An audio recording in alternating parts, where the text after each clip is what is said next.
Et voilà, vidéo terminée. Yes. Bon, Donc, après, il n'y avait pas beaucoup de nouveautés, donc ça va. oui, c'était rapide. Bon, j'espère qu'ils vont pas nous en vouloir pour le micro, hein, parce que après, c'est bon, toujours pas ça. Hein. Ouais, mais ça arrive d'avoir des couilles comme ça. Ouais. Bon, en tout cas, on va passer au montage, c'est Ouais, ça bah, comme d'hab, je m'en occupe. Hein. Ouais, moi je te fais la vignette YouTube. Oui, ok. Et bah attends, je vais te le transférer là. Yes, vas-y. Quoi? Je crois que j'ai fait une mauvaise manip. T'as oublié de tourner?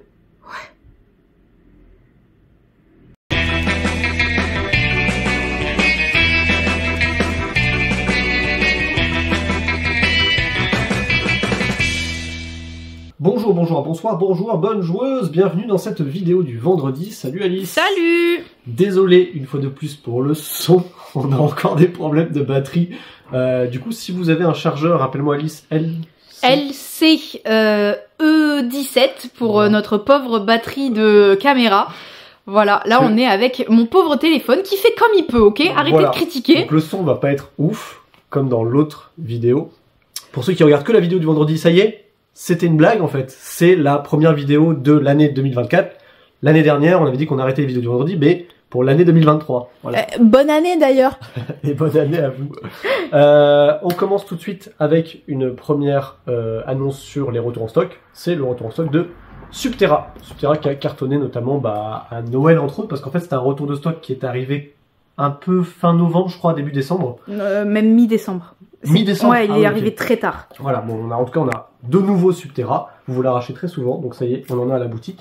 Et l'autre news, c'est que on commence maintenant les soldes. Wow. Il y a plein de soldes, ce que j'appelle aussi la zone du scandale, parce qu'il y a plein de choses qui sont incroyablement cool et qui sont soldées. Alors c'est triste, hein, c'est peut-être vexant, mais il y a énormément de tes coups de cœur dedans. Exactement, donc notamment on peut commencer tout de suite avec Korra, un super jeu qui est sorti il y a 2-3 ans maintenant, 3 ans je crois.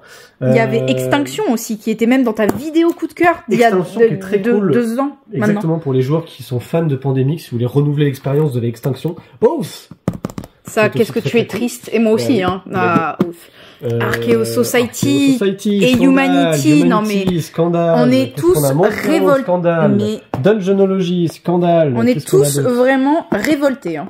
Deuxième en diamant d'or, donc diamant d'argent, Sabika, il est soldé. Non mais les amis, là c'est des manquements de goût. Hein. Pourtant on les pousse hein, les jeux, hein, parce qu'on les aime. Hein. Ça c'est un gros scandale. Là je pousse une gueulante parce que Starship Captain c'est un jeu qui est passé totalement inaperçu et c'est un des meilleurs jeux auxquels j'ai joué. Mais Galileo, incroyablement cool. Galileo Project c'est absolument incroyable de chez Story War French, très dur à dire.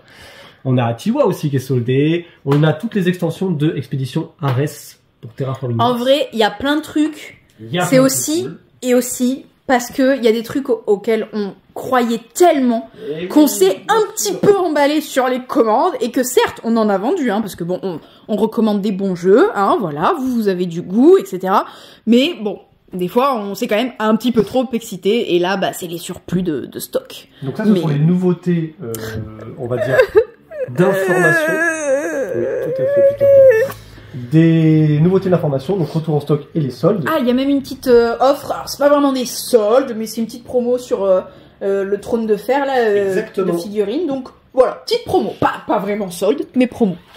Et ensuite... on va enchaîner sur les nouveautés. Bah oui, parce que vous êtes là pour ça. Entre autres, un microgame qui est Revolver Noir. Ça, c'est le microgame favori de Antoine. Oui, tout à fait. Il a dit, mais de toute sa gamme. Un peu dégoûté de pas pouvoir l'expliquer, je pense. Grave. On va essayer de faire au mieux. C'est un jeu, comme vous pouvez le voir, comme elle est noire, la pochette. C'est un jeu pour 2 uniquement. Donc c'est à partir de 10 ans et c'est pour 15 minutes la partie. 15 minutes, on a fait une partie avec Alice, je me suis fait, Atomisé. J'étais dans ta tête, j'avais 6 coups d'avance. Incroyable. Qui l'aurait cru. C'est un jeu de Xavier Davidson et c'est illustré par Jonathan Fischer, traduction de Maxime Lecoeur. C'est un jeu pour le coup qui tient, qui tient dans la main, littéralement. C'est vraiment c'est micro-game. Pour moi, c'est l'apogée du micro-game, effectivement, parce qu'on n'a pas besoin de table pour jouer.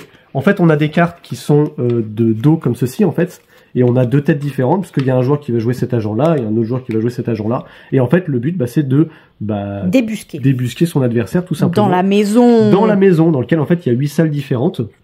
Et ces 8 salles-là, en fait, on les retrouve dans la main. Et donc en fait, chaque joueur va au début de la partie choisir une salle dans laquelle il souhaite débuter. Donc moi par exemple, je vais prendre, voilà, je commence dans la salle à manger. Secrètement. Hein. Secrètement évidemment, et voilà, cette carte-là, du coup, je la tiens devant moi. Donc voilà, je commence dans la salle à manger. Et vous avez évidemment des informations qui sont liées aux différentes actions. Donc en fait, le but du jeu est de débusquer un joueur. Pour débusquer un joueur, en fait, il faut l'avoir blessé 2 fois. Dès que j'ai blessé un joueur 2 fois, bah du coup, il a perdu la partie. On a un récap très bien fichu pour les différentes actions. À votre tour de jeu, vous avez 2 points d'action à dépenser. L'un des premiers points d'action, enfin l'une des actions que je peux faire quand je dépense un point d'action, c'est simplement de me déplacer.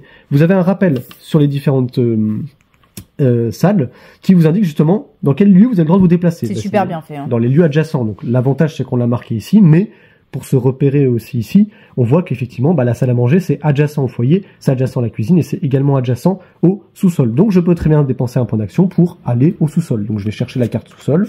Elle est où cette carte sous-sol? Elle va être ici, voilà, hop, et je la mets devant moi. Ça m'a coûté un point d'action. Certaines cartes peuvent avoir une capacité spéciale, et donc notamment ça peut coûter 1 ou aucun point d'action, ou parfois 2. Je vais dépenser le nombre de points d'action indiqués, je vais activer l'effet de la salle, en contrepartie, j'annonce que je suis dans telle salle, donc le joueur adverse sait où je me trouve. Autre action possible, c'est que je peux écouter, donc je vais demander à mon adversaire, tout simplement de me donner une salle dans laquelle il pourrait se rendre. En fait, une salle adjacente à la salle où il est. Des salles, hein. Moi, sans faire exprès, je t'ai donné toutes les salles et j'ai quand même gagné. Hein. Oui, mais parce que t'aimes bien ça. Ouais. Par exemple, si je demande à Alice, j'écoute, elle va me dire, chambre. Ok, donc ça veut dire qu'elle est soit dans le hall, soit elle est dans la cuisine, par exemple, si elle m'a dit chambre. Autre possibilité, donc comme point d'action, je peux, on va dire, piéger une salle, ou alors enclencher un piège. Piéger une salle, c'est simplement prendre la salle dans laquelle je me trouve et l'incliner de 90 degrés, c'est-à-dire que la salle est piégée. Et plus tard, justement, je pourrais dépenser un point d'action pour déclencher le piège dans cette salle. Si jamais mon adversaire s'y trouve, ou si moi je m'y trouve, évidemment, les joueurs qui sont dans la salle perdent 1 point. Et enfin, la dernière action qui coûte 2 points d'action, donc tous autour, ça vous fait tirer. Donc en fait, quand je tire, j'annonce une salle, donc c'est rappelé ici sur les salles dans lesquelles je peux tirer. Donc là, depuis le sous-sol, je peux tirer dans le sous-sol, évidemment, c'est dans ma salle. Je peux tirer dans le foyer, je peux tirer dans la salle à manger. Donc si je tire dans la salle à manger, j'annonce que je suis dans le sous-sol, je tire, parce que en fait c'est le bruit de la détonation, je suis dans le sous-sol, je tire dans la salle à manger. Si l'adversaire s'y trouve, il perd un point de vie, évidemment. Et ensuite, immédiatement, je me déplace dans une salle adjacente. Tu fuis comme un lâche. Exactement.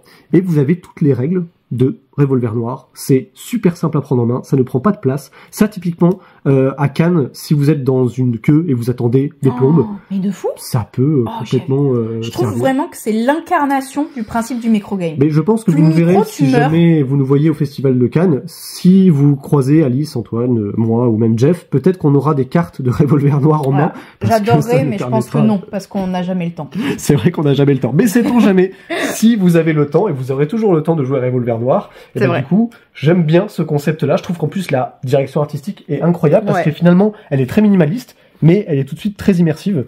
Donc ça, pour le coup, Revolver Noir, c'est un très chouette microgame. C'est vrai qu'on partage quand même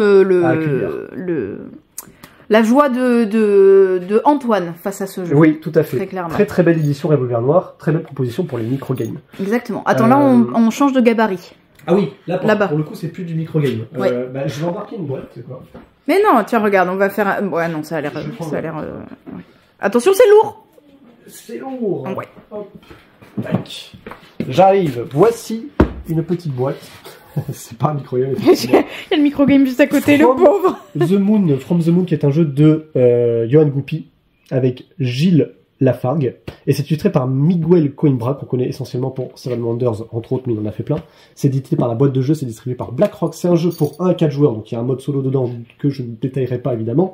C'est à partir de 14 ans et plus, parce que c'est plutôt de l'expert. Ils mettent 90 minutes les parties. Effectivement, ça a l'air assez costaud. Dans la thématique, et dans notamment le jargon utilisé, on retrouve beaucoup, je trouve, de Humanity. Puisqu'en fait, ici, on va essayer de construire un vaisseau qui est en différentes parties en fait.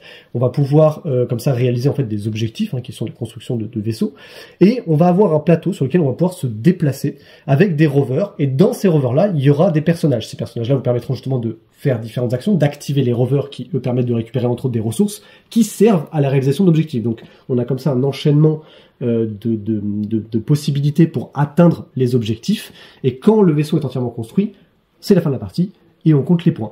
Je vais évidemment pas rentrer dans le détail dans ce genre de jeu, déjà parce qu'on vient de le recevoir. On l'a reçu hier quand vous regardez cette vidéo. Donc pour nous là, on l'a reçu là aujourd'hui, mais en fait vous, il y a quelques heures. On l'a reçu hier effectivement. C'est un jeu qui est assez intéressant dans son matériel, puisqu'en fait les rovers, vous voyez que c'est des trucs en 3D. Ouais. C'est quand même un prix, hein, on est sur 80 € pour la boîte From the Moon. Donc... En vrai, 80 € pour ça.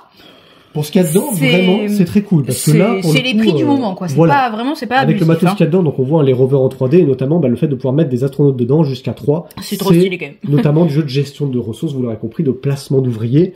On va envoyer des rovers pour activer différents lieux, générer des ressources, on va pouvoir construire des serres, on va pouvoir justement construire des parties de vaisseaux, comme je disais, qui correspondent à des objectifs. J'ai regardé très rapidement la vidéo très bien faite du renard ludique, parce qu'à chaque fois qu'on a besoin d'avoir d'informations, c'est toujours Ludochrono évidemment avec les Ludovox, ou alors le renard ludique que je trouve absolument incroyable dans ce qu'il fait. Après, il y en a tellement d'autres. Hein. Il y en a tellement d'autres, mais je trouve que pour le coup, le renard ludique, c'est... Oui, bon, Tatiana, mais ça c'est pour Regames. Mais effectivement, le renard ludique a l'avantage d'être très clair et concis. Ouais. Je suis pas trop entré dans le détail parce qu'effectivement, il y aurait beaucoup trop de choses à dire, mais sachez qu'on a reçu From the Moon, qui est de base un Kickstarter. Et on a justement l'avantage d'avoir reçu cette boîte-là là, en fait, début d'année. Donc finalement, on a eu énormément de gros jeux experts fin d'année, ce qui était quand même assez... pas inattendu, mais en général, en période de Noël, on n'a pas spécialement de jeux experts, on a plutôt des jeux familiaux à proposer. Et là, pour le coup, ça fait plaisir de le voir arriver juste un peu avant Cannes, parce que ça nous permet justement de souffler un peu après les vacances de Noël, et d'avoir quand même une proposition de jeux experts pour ce début d'année. Voilà pour From the Moon, qui me titille quand même un tout petit peu. Je dois dire. Ah bon ? J'aime beaucoup cette thématique. Notamment l'un des meilleurs jeux auxquels j'ai joué, ça doit être Age of Galaxy. Si vous avez déjà essayé Age of Galaxy, franchement, c'est une pépite ce jeu. Il est incroyablement cool, très minimaliste, et du coup c'est le même moteur que Age of Civilization. Mais Age of Galaxy, il est incroyable. À 2, à 3 ou à 4, les configurations sont toujours très très cool. Est-ce que tu veux que je te laisse peut-être la main? Bah ouais, je crois qu'on échange. Alors là, on spécial dédicace à nos collègues toulousains. On vous pique un peu le concept. Nous, on n'a pas les micros, donc c'est un peu plus Simon, schlag. à toi. Oh. Mais non. Non. Alors, venez avec moi. Ici, on va avoir l'extension de Triqueta, dont j'ai dû laisser la boîte quelque part. Waouh, elle est trop bizarre cette boîte. Voilà, vous avez que ça. Non, le schlag à l'état pur ou le schlag... Voilà. La boîte de Triqueta. Ah, on n'a pas beaucoup de jeux, pourtant on a mal préparé cette vidéo, comme vous pouvez le voir. Triqueta, les loups dans l'ombre. Donc c'est une extension pour le petit jeu de... collection, je dirais. Petit jeu de collection, hein, on va le présenter comme ça. Et là, dans cette extension, vous allez rajouter... Alors, il y a une variante à 2, voilà. Mais surtout, il y a les tuiles comme ça, les tuiles des ombres, ils disent. Alors déjà, ça rajoute un nouveau type d'animal qui va scorer, c'est les loups. Ils sont trop beaux, voilà, c'est mes favoris. Pourquoi ils l'avaient pas mis dès le début? Qui, eux, vont rapporter du coup 11 points, mes chers amis. 11 points, cool. C'est ceux qui rapportent le plus de points, mais parce qu'ils font partie d'une famille très traîtresse. D'accord, très bien. Ça cherche ses mots, c'est intéressant. Tout va bien. Et vous voyez que tous les autres animaux qui étaient déjà dans le jeu de base ont aussi leur petite version des ténèbres. Comment ça va se passer? Dans la mise en place, vous faites vos petites piles comme d'habitude, et en fait dedans, vous allez aussi intégrer, face cachée au hasard, des tuiles de l'ombre. Du coup, quand vous piochez, vous piochez soit une tuile claire, soit, si c'est accessible, une tuile d'ombre. Oui. La tuile d'ombre, la différence avec une tuile claire, c'est que quand vous la consultez secrètement, vous êtes obligé de la garder devant vous. Voilà, en la réservant. Parce que normalement, les blanches, vous pouvez regarder, la réserver devant vous ou la mettre dans une des files. Ok, voilà. Mais là, le noir, j'ai pas le choix. Exactement. Et ça, par contre, c'est pas limité, évidemment, en nombre de tuiles que vous pouvez réserver, alors que les blanches, vous pouvez en réserver que 2 max. D'accord. Et à la fin, ce qui est affreux, c'est que ça, vous êtes obligé de les mettre dans vos petites familles, là, dans les triquetas, alors que normalement, les blanches que vous avez réservées, vous pouvez dire, en fait, non, je les mets pas dans mon triqueta parce que ça va totalement gâcher mon scoring, parce que j'en aurai trop. Quand vous avez trop de petits bonhommes dans la même famille, il en faut pas plus de 3, vous avez des points malus. Il en faut pile 3. Donc du coup, voilà, c'est très punitif le truc des ombres. Mais voilà. Mais c'est sympa. C'est cette sympa extension, la punition parfois. Les loups dans les ombres. Voilà, maintenant on a le petit jeu chez Helvétique dans cette petite gamme où on a Bandida, Bandido, il y avait qui Miniku là, le petit... Kinoko. Ouais, Kinoko, ouais, c'était ça. Le petit champignon tout mignon. Il y en mignon. avait un de Théo Rivière avec où on marchandait des trucs aussi. J'ai oublié son nom. C'est un peu dommage. Putain, il y en a plein, plein. Ils sont tous là-bas, de toute façon. Il y en a plein, on a toute la gamme. Donc le dernier, c'est Odin de 7 ans à 99 ans et plus. Si vous avez une longue vie devant vous, c'est très bien. De 2 à 6 joueurs et 15 minutes de partie environ, même, je dirais moins. Voilà, on a joué à quoi? On a joué à 3 tout à l'heure avec Fanny. Oui, bah c'est 15-20 minutes une partie. Ah ouais. Ça peut être un peu moins, mais... Ah ouais, nous on l'a torché. Hein. Bon bref. Odin, qu'est-ce que c'est? Un jeu où il faut être le premier à se débarrasser de toute sa main de cartes. Voilà. Okay. Sa main de cartes, je sais plus combien on en a 9. En tout début. Voilà. Je te donne les chiffres. Merci, parce que moi c'est là où on va pas. Ça va aller de 1 à 9 les valeurs et dans plusieurs couleurs. Bon là je vais pas vous préciser combien de couleurs, mais il y en a plusieurs. Chacun commence avec ça et le premier joueur va choisir une de ses cartes et la mettre au milieu. Il peut en mettre qu'une seule. Les autres joueurs, donc le prochain, va pouvoir surenchérir, donc soit en mettant un chiffre supérieur, voilà, soit en mettant 2 cartes, un duo, soit de même couleur, soit de même chiffre. Ouais. Donc on peut surenchérir soit en valeur, soit en nombre de cartes. Ouais. Voilà. Sachant que quand je joue, je vais récupérer une des cartes de ce que je viens de poser. Alors quand vous recouvrez quelqu'un qui a joué qu'une seule carte, vous n'avez pas trop le choix. Bien sûr. Vous récupérez celle-là dans votre main. Vous dites mais c'est quand que j'arrive à me défaire de mes cartes? Parce que maintenant, là, il y en a 2 de jouer. D'ailleurs, la valeur est de 99. Oui. Voilà. Et si quelqu'un veut jouer par-dessus, il va devoir essayer de surenchérir soit en valeur, donc mettre... là, il n'y a pas, à part 100, bon, voilà. Ouais, mais en fait, on peut mettre quand même 3 cartes. Et on peut mettre, on peut monter en nombre de cartes. Donc, soit, comme je vous ai dit, en valeur, soit en nombre de cartes. Donc là, par exemple, je peux... Tu peux pas faire grand-chose, là. Quoi? J'ai un mauvais exemple dans la main, mais je vois pas de quoi tu parles. Attends, je vais tricher. Ah, c'est plus simple. Voilà, regardez, hop là. Voilà. Et là, je vais jouer ces 3-là. Et je fais 971, parce que là, vous lisez dans le sens de toujours le plus haut chiffre, c'est le plus haut du chiffre que vous composez. Sûr. Donc là, c'est centaine, suivi du deuxième, là, c'est la dizaine, et là, c'est l'unité. Et donc là, tu récupérerais l'un des 9. L'un des 2 9. Alors bon, niveau chiffre, j'ai pas trop le choix, mais bon, niveau couleur, peut-être que, je pourrais récupérer le marron, parce que coup, plus tard, tu pourras faire je pourrais faire un 98 et me débarrasser de 2 cartes. Donc voilà, à chaque fois, vous récupérez une carte, mais il faut essayer d'optimiser pour que cette carte-là, ça vous permette d'en jouer plusieurs d'un coup après. Sachant que, forcément, il y a des moments où, comme tout à l'heure, si j'avais pas triché, je ne pouvais pas jouer parce que j'avais pas les valeurs. Ou alors juste vous voulez pas jouer, c'est une possibilité aussi. Mais du coup tu passes quoi. Vous pouvez passer. Vous dites ok, moi je passe. C'est pas punitif parce que si ça quand ça revient à vous, s'il y a pas tous les autres qui ont passé, parce que sinon c'est fin de manche. Oui. Vous pouvez revenir dans le game. Ouais, donc ça peut être stratégique de dire je passe. Ça peut, mais en fait finalement, voilà, comme ça revient à moi et je peux surenchérir avec 3 cartes ou des trucs comme ça et en faire partir plein d'un coup. Voilà. Et c'est tout, jusqu'à ce que quelqu'un n'ait plus de cartes. Ouais, exactement. Je te rajoute juste le fait que commencer son tour avec des cartes de même couleur, ça peut te permettre de gagner immédiatement. Tu révèles ta main, tu dis j'ai que des cartes bleues. Et du coup, tu gagnes immédiatement la manche. Ça m'est pas arrivé, tu mets fin à la manche. Je n'ai pas retenu cette règle. Tu la gagnes pas forcément. Et d'ailleurs, en mettant fin à la manche, tous les joueurs qui ont encore des cartes en main prennent 1 point par carte qu'ils ont encore en main. Et sur une partie classique, dès qu'un joueur atteint 15 points ou plus, il a perdu, quoi. Ouais. Et celui qui a le moins de points, du coup, l'emporte. Exactement. Voilà, petite précision. Est-ce qu'on n'a pas tout fait? Là, on est qu'à 18 minutes, ça me paraît quand même très étrange. Normalement, il y a encore 40 minutes de tournage. Mais là, il me semble que les nouveautés, on a fait plus ou moins le tour. Ouais, il n'y a pas grand-chose, c'est la tristesse. Mais bon. Au début, on s'était même dit, est-ce qu'on fait une vidéo du vendredi? Heureusement, il y a quelques trucs qui sont arrivés aujourd'hui, hier pour vous. Et encore, on aurait dû en parler de Veil of Eternity. Oui, en retard, parce qu'il est sorti fin décembre, donc on s'était dit quand même, on va vous en parler là dans le recommencement des vidéos du vendredi. Mais en fait, depuis, il est déjà tombé en rupture, il reviendra, je sais plus, en février-mars, j'ai une mauvaise mémoire. Mais... En février-mars Oui, alors le complotiste du Fige et de l'Asdor, il est là. Voilà. Rejoignez-moi, j'ai toute une liste de jeux qui sont tombés en rupture actuellement. Oh, il a fait sa liste, c'est genre, et là, alors Veil of Eternity, vous voulez savoir vous voulez savoir les nommer, donc il y aura Château Blanc, Tetrabor, Nekojima, Ella, Skyteam, The Veil of Eternity. Et Veil of Eternity, bien sûr. Voilà.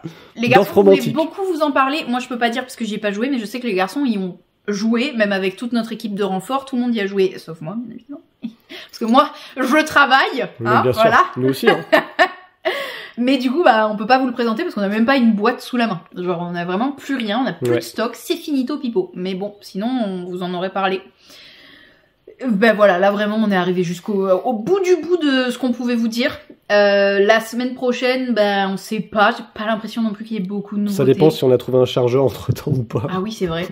D'ailleurs, on va peut-être terminer cette vidéo parce que vous en avez peut-être marre de la qualité du son. Voilà. Oui. Donc on va épargner vos oreilles et on vous dit à bientôt chez Jeux des cartes Bordeaux.